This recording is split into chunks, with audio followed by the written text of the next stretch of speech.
So it took Lucid 12 days to actually count how many vehicles they had produced and delivered. I don't know why they wait so long to report these numbers. They have the smallest numbers to count, so it should be pretty easy for them. But there's good news and there's bad news. So the one is that they hit their guidance. Yes, technically they cut their guidance earlier in the year from more like 15,000 vehicles down to 7,000 vehicles, but they ended 2022 by saying they delivered close to 7,200 vehicles. So it sounds like the report I made earlier ended up being accurate about the rumor that Lucid had found a way to scale up production, and that was partly thanks to certain executives leaving, and I guess they got some new staff in there that are figuring out how to get things done, how to build vehicles quick, and that's great news, and I'm very happy that they were able to hit their revised guidance, even though, yes, they cut it in the past. I'm sorry if I didn't bring up in my Rivian video that they also hit their guidance, but they did cut it earlier in the year, but Rivian produced like 25,000 vehicles, which is amazing, whereas Lucid is using smaller battery packs and less motors than Rivian is, and they're just barely breaking 7,000, so I guess that's why I'm less pumped about it. But the real concern comes from their delivery numbers, which you can tell they were not trying to bring attention to it as much as possible, but I'll give them credit, at least they did officially disclose it. But yeah, on their tweet announcing their production numbers, they made no mention of it. When you open the article and they highlight all of the biggest announcements to make from 2022, they talk about production, they talk about how excited they are for the future, how many vehicles they built in this quarter and for all of 2022, but you have to scroll down a little bit to find the official delivery number, which is sitting a little bit over 4,300 vehicles for 2022. So I thought, okay, maybe there's some more vehicles in transit than usual, and you know, this happens with all growing automakers. They tend to report higher production than deliveries because there's a lot of vehicles that haven't been delivered yet, but usually the gap between production and delivery is not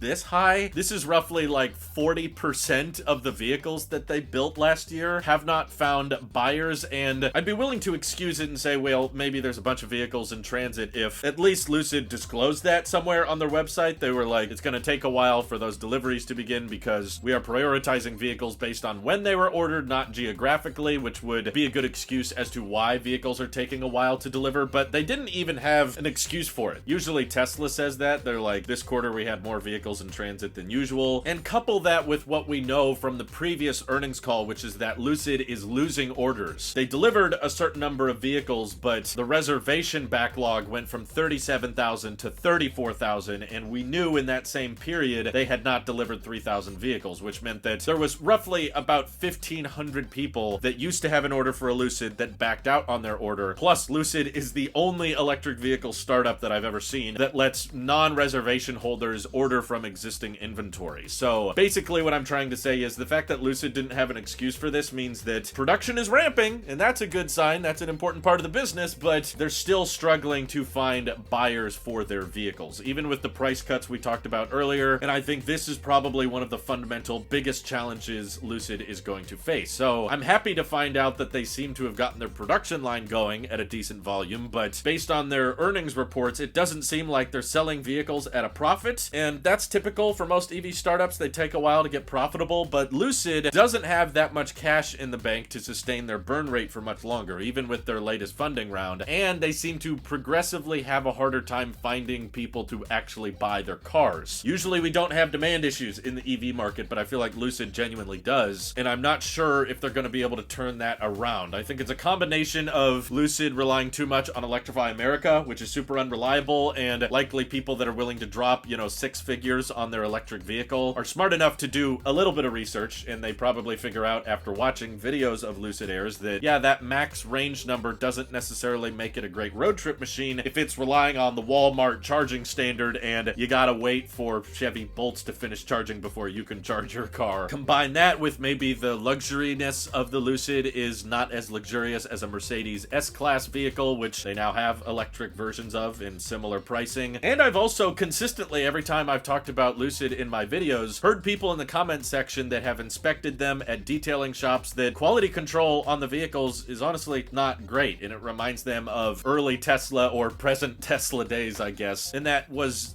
tending to be what Lucid was bragging about with their vehicles. It's like, yeah, we're more expensive than Tesla, but we've got the better build quality, we've got the better quality control, and it feels like consumers are mostly speaking to, not really that much better than a Tesla. And it's also just a very competitive space, like the luxury sedan market. For one, is not typically that big. Like, there's more people buying crossovers these days, which annoys me. I think sedans are cool, but the market can speak for itself, and that's probably why Lucid is anticipating that Project Gravity is going to pay off, because it's going to be like a full-size SUV, and they expect that to be more profitable. But my suggestion to Lucid as a viewer and as someone who wants them to succeed, who can clearly see there's a lot of valuable IP here, like their powertrains, their higher voltage architecture, their energy efficient battery pack. Like, I think there's value in this brand. I just think they're executing so poorly and they're tackling the wrong problems. And in my opinion, they should be prioritizing more profitable builds with lower range, basically smaller battery packs with super efficient designs. And it's cool that Lucid cares about efficiency, because I do too, but the people who care about efficiency tend to care more about affordability, because a lot of people that want more efficient designs are because they don't want to spend as much per mile to operate the vehicle. So if you prioritize efficiency but then charge for luxury, and that's where you find this big gap between production and delivery numbers, it's you found a vehicle but not that many people are actually interested in it. So I would tell them, as Project Gravity hasn't started production yet and they haven't even really launched the unveiling specs, I guess, my recommendation for them is to try to kind of walk back the all Lucids need to have a crazy amount of range argument, because I think that's gotta be what's eating them the most, is trying to include these massive battery packs in all these vehicles, when in reality, Lucid's got like the smallest powertrain on the market. They have a super aerodynamic design, which helps. So in my view, they should be putting in battery packs smaller than Tesla's and achieving better range because of all of these energy efficiency enhancements that they've got. So that could allow them to ramp up production faster, because each vehicle needs fewer cells, and probably charge a lot less for the vehicles because the battery packs aren't as big. So I know that Lucid's not going to turn a profit in 2023, or maybe ever, depending on what they do, but in my view, if you've got this incredible efficiency capabilities, you should be focusing on how small a battery pack we can use, not trying to achieve these great 400, 500 mile range numbers, which are cool. It's amazing that you can get an EV to go that far, but if you don't have the charging network to back that up, then it doesn't really translate to anything. And I know there's a lot of you out there that say, no, I want the 400 or I want the 500 mile range. I'm not denying that there's people that want that range. It's just the numbers, they're speaking for themselves right now. It's not working. Like, Lucid is building all these vehicles and struggling to find buyers for them, and they can't sell them at a profit. So something has to change. And even though I'm just a YouTuber who doesn't know what he's talking about, I'm assuming that the most expensive part of these vehicles are the fairly big battery packs. And the smaller you can get that, then the lower you can charge for the car, and lower prices will increase the addressable market as production is scaling. So I think they should target closer to like a 330 or 350 mile range for the Lucid Gravity, and charge a lot less for it so that the addressable market is bigger, because Lucid's probably going to be going up against the Rivian R1S for a lot of people, and that's starting sub $100,000. And I know it's not as focused on being luxurious as Lucid is, but something's got to change. So I know if you want the range numbers to stay the same, okay, tell me what you think Lucid should do differently, because they keep building these cars and they can't seem to find enough people that want to buy them. Where are you going to cut costs? Where are you going to cut quarters on the product, on the factory, on the staff? Please tell me your great ideas, but lowering range numbers and trying to increase margins and trying to increase market share with lower prices, that's the only direction I could see successful for Lucid. Or should Apple just buy them out? Feel free to let me know down in the comments below. And thank you to everyone on Patreon supporting this channel directly. It seriously helps us out a ton, as does just watching these videos. So thanks again. Have an excellent rest of your day.